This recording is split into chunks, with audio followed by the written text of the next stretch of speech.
எனக்கு புரிதல் கொஞ்சம் கம்மியாக இருக்கும். இதுக்கு பார்டர் லைன் டிஸ்லெக்சியா அப்படின்னு சொல்லுவாங்க. டிஸ்லெக்சியா பற்றி ஹிந்தி நடிகர் ஆமிர் கான் சார் தாரே ஜமீன் பர்னு ஒரு படம் எடுத்தார். அதுக்கப்புறம் அதை பற்றி நிறைய அவேர்னஸ் வந்தது. பட் அப்பெல்லாம் டிஸ்லெக்சியா பற்றி பெருசாக யாருக்குமே தெரியாது. நிறைய அவமானங்கள், இன்சல்ட், ஹியூமிலியேஷன் எல்லாமே பார்த்துருக்கேன். அப்பாவோ அம்மாவோ ரொம்ப சப்போர்ட்டிவாக இருந்தாலும் சில சொந்தக்காரங்க இருக்காங்க இல்லைங்களா, உங்கள் லைஃப்லேயும் அந்த மாதிரி சொந்தக்காரங்க இருப்பாங்க. மற்றவங்க குழந்தைகளை மட்டம் தட்டுறது அவங்களுக்கு ரொம்ப பிடிக்கும். அந்த மாதிரி எனக்கும் சொந்தக்காரங்க இருந்தாங்க. நிறைய இன்சல்ட் எல்லாம் நான் பார்த்துருக்கேன்.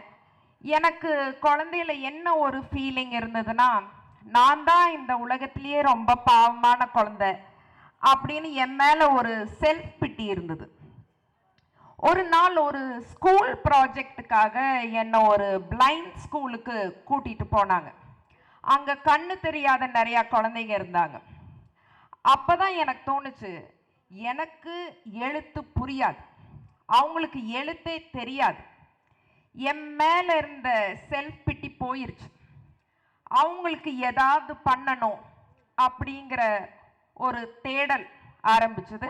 நிறையா தொண்டு நிறுவனங்களோட வேலை செஞ்சேன். அப்புறம் கொஞ்சம் காசு சம்பாதிக்க ஆரம்பிச்சோன்னே நானே ஒரு என்ஜிஓ ஒன்று ஆரம்பித்தேன். அதை பற்றி நான் நிறைய இடத்துல பேசியிருக்கேன். எனக்கு மக்கள் பணி பண்ணணுங்கிற ஆர்வம் தான் நான் அரசியலுக்கு வர்றதுக்கான காரணம். நான் ரொம்ப உடைஞ்சு இருந்த டைமில் முத்தமிழறிஞர் டாக்டர் கலைஞர் ஐயாவோட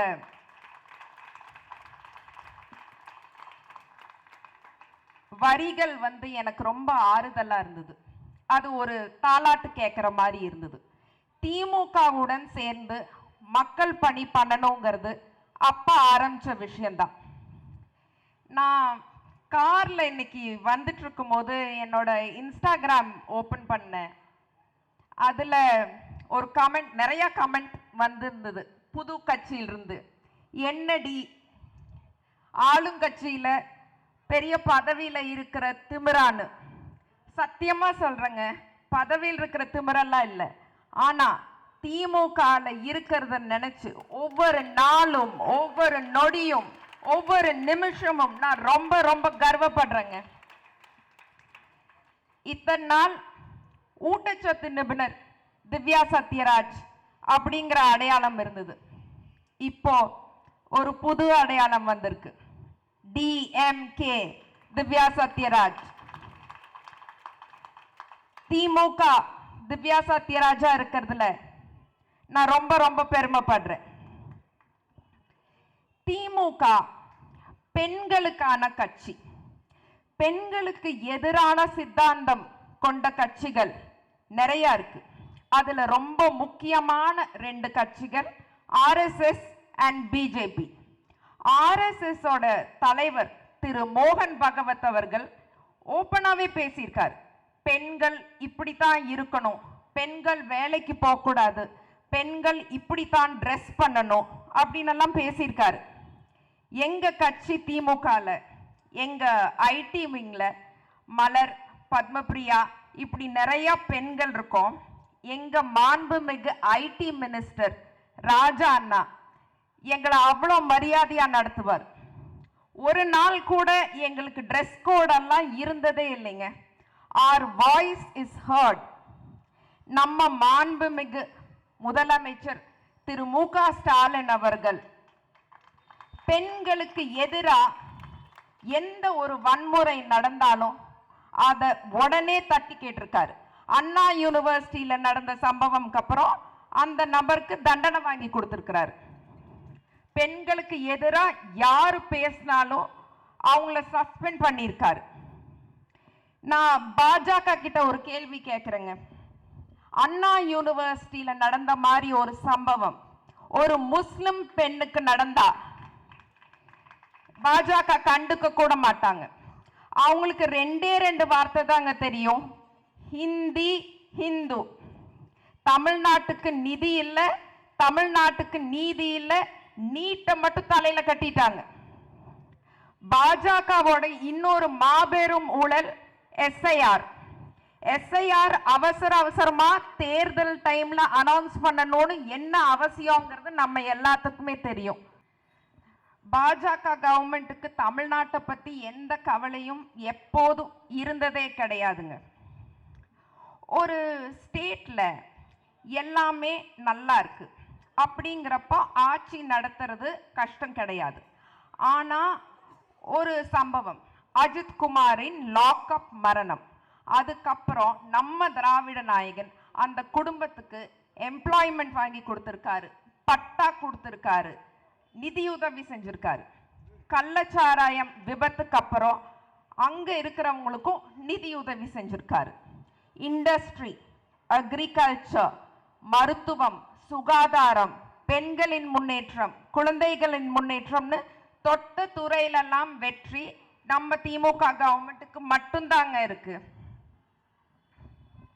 நம்ம மாண்புமிகு துணை முதலமைச்சர் திரு உதயநிதி ஸ்டாலின் அவர்கள், அவர் ஒரு அருமையான தலைவர். அவர் ஏன் அருமையான தலைவர்னா, மேடையில் நின்று பாட்டு பாடுறவர் தலைவர் கிடையாதுங்க, மக்களுக்காக பாடுபடுறவர் தான் தலைவர். திரையில வந்து டான்ஸ் ஆடுறவர் தலைவர் கிடையாது, தரையில இறங்கி அடிக்கிறார் பாருங்க, அவர் தாங்க தலைவர். எவ செத்தா எனக்கு என்ன அப்படின்னு படையப்பால வர ரம்யா கிருஷ்ணன் மேடம் மாதிரி ஆபீஸ் ரூம்ல உட்கார்ந்துட்டு லாஜிக்கே இல்லாம ஸ்லோ மோஷன்ல பேசுறவர் தலைவர் கிடையாது. துபாய் பயணத்தை கேன்சல் பண்ணிட்டு மக்களுக்காக ஓடி வந்தார் பாருங்க, அவரு தாங்க உண்மையான தலைவர். இந்த கரூர் சம்பவத்தை பத்தி லாஜிக்கே இல்லாம புது கட்சியிலிருந்து வந்தவங்க சில கேள்வி கேட்டாங்க. ஏன் செந்தில் பாலாஜி அண்ணா உடனே வந்தாரு? செந்தில் பாலாஜி அண்ணா உடனே வந்தது அவரோட எஃபிஷியன்சியை காமிக்குது. ஏன் அன்பில் மகேஷ் அண்ணா அழுதார்? எங்க அன்பில் மகேஷ் அண்ணா அழுதது அவருக்கு மக்கள் மேல இருக்கிற கருணையை காமிக்குது. ஏன் ஜோதிமணி மேடம் ஓடி வந்தாங்க? ஜோதிமணி மேடம் ஓடி வந்தது அவங்களுக்கு மக்கள் மேல இருக்கிற கருணையை காமிக்குது. சும்மா லாஜிக்கே இல்லாம நீங்க பெர்மிஷன் கொடுக்கல, நீங்க பெர்மிஷன் கொடுக்கல, எல்லாமே எங்களை கேட்டாங்க பண்றீங்க, நாங்க பிரின்சிபல், நீங்க எல்கேஜி ஸ்டூடெண்டா, எல்லாமே எங்க பெர்மிஷனோட தான் நீங்க பண்றீங்களா? அதனால கொஞ்சம் லாஜிக்கோட பேசணும். காவல்துறை எதுக்குங்க இருக்காங்க? நம்மளை ப்ரொடெக்ட் பண்றதுக்கு. காவல்துறை மேல பால் வீசுறது, மரத்து மேல ஏறுறது, காவல்துறையை கடிச்சு வைக்கிறது, இதையெல்லாம் ஒரு தலைவர் கண்ட்ரோல் பண்ணணுமா வேண்டாமா? நம்ம மாண்புமிகு அறநிலையத்துறை அமைச்சர் எங்கள் சேகர் பாபு ஐயா ஒரு நாள் எங்க வீட்டுக்கு வந்தார். எங்க அப்பாவும் அவரும் நல்ல ஃப்ரெண்ட்ஸ். ராத்திரி ஒரு 9 மணி இருக்கும். அப்பா அவரை வழி அனுப்புறதுக்கு வெளியில போயிட்டு இருந்தாரு. நான் அப்பதான் கிளினிக் முடிச்சுட்டு உள்ள வரேன். அவ்வளோ டயர்டா வரேன். பெருசா ஒன்றும் பண்ணலிங்க, ஒரு 10 பேஷண்ட் பார்த்துருப்பேன். ஆனா சேகர் பாபு ஐயா முகத்துல அவர் அவ்வளோ வேலை செஞ்சிருக்காரு, ஒரு சின்ன சோர்வு கூட இல்லை. எங்க அப்பா சொல்றாரு, அப்ப நான் அரசியலுக்கு வரல, நீ அரசியலுக்கு வந்தா சேகர் பாபு ஐயா மாதிரி இருக்கணும் அப்படிங்கிறார். அதுக்கு நான் சொன்னேன், அதெல்லாம் முடியாது, எப்படி ஒரே சூரியனோ ஒரே சேகர் பாபு ஐயா தான் இருக்க முடியும், அவர் மாதிரி யாருனாலே ஆக முடியாது. மரியாதைக்குரிய கமிலா நாசர் மேம், எனக்கும் அவங்களுக்கும் நிறைய ஒற்றுமை இருக்கு. அவங்க கிட்ட நான் நிறைய விஷயங்கள் வியந்து பார்த்துருக்கேன். பட் அவங்க கிட்ட எனக்கு ரொம்ப பிடிச்ச விஷயம், அவங்க ஒரு முற்போக்கு சிந்தனை உள்ள ஒரு தாய். அவங்க மாதிரி ஒரு தாய் எல்லா குழந்தைகளுக்கும் கிடைச்சா அவங்களோட 2 மகன்கள் மாதிரி அறம், திறன், வீரம் நிறைந்த குழந்தைகள் நம் நாட்டிற்கு கிடைப்பார்கள். மரியாதைக்குரிய மேயர் பிரியாராஜன் மேம், எவ்வளவு வேணாலும் அட்டாக் பண்ணுங்க, எவ்வளவு வேணாலும் ட்ரோல் பண்ணுங்க, ஒரு செங்கலை கூட அசைக்க முடியாது. she is a brave person. Priya ma'am மாதிரி குடும்பத்துல ஒரு பொண்ணு இருந்தா அந்த குடும்பமே சந்தோஷமா இருக்கும். நாட்டுல அவங்க மாதிரி பெண்கள் இருந்தா அந்த நாடே நல்லா இருக்கும். நான் ஒரு சின்ன விஷயம் சொல்லலான்னு ஆசைப்படுறேங்க. நடிகர் யோகி பாபு இருக்காரு இல்லைங்களா, எல்லாருக்கும் அவரை தெரியும். நான் அவரோட பெரிய ஃபேன். எனக்கு யோகி பாபு சாரை கடத்துற அளவுக்கு பிடிக்கும். அதுக்காக நாளைக்கு யோகி பாபு சார் ஒரு கட்சி ஆரம்பிச்சார்னா நான் அவருக்கு ஓட்டு போடுவேனா, அது அவர் எந்த அளவுக்கு மக்கள் பணி செய்யறாருங்கிறத பொறுத்தது தான். யோகி பாபு சார் கியூட்டா இருக்காரு, ஸ்வீட்டா இருக்காரு அப்படிங்கறதுக்காக நான் அவருக்கு ஓட்டு போட முடியாது. There is a lot of difference between a fan and a citizen. ஒரு ரசிகனுக்கும் ஒரு குடிமகனுக்கும் நிறைய வித்தியாசம் இருக்கு. இத நம்ம எல்லாரும் கண்டிப்பா புரிஞ்சுக்கணும் அப்படின்னு நான் விருப்பப்படுறேன்.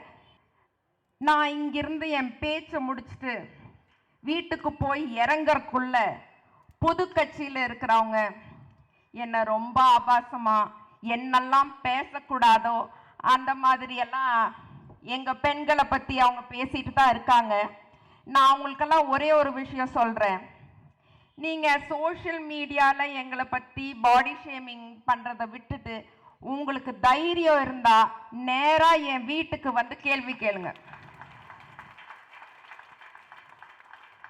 நாங்க திராவிட பெண்கள், எங்களுக்கு பாடி கார்ட்ஸ் எல்லாம் கிடையாது. நாங்க ஆபீஸ்லயே ஒளிஞ்சு சோகமா உட்கார்ந்துட்டு இருக்க மாட்டோம்.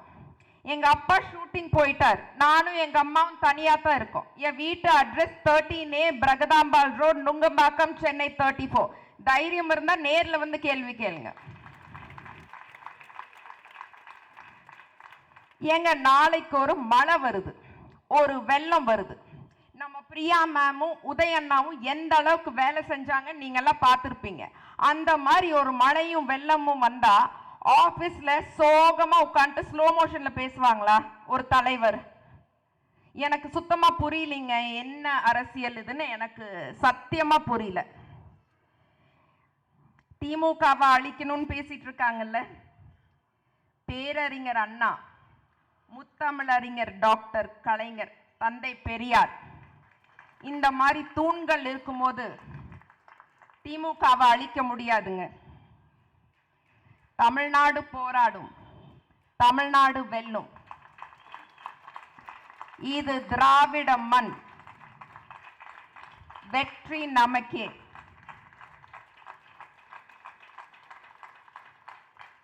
தந்தை பெரியாருக்கும், வாழும் தந்தை பெரியார், என் தந்தை புரட்சி தமிழன் சத்யராஜ் அவர்களுக்கும் என்னுடைய நன்றி. நன்றி, வணக்கம்.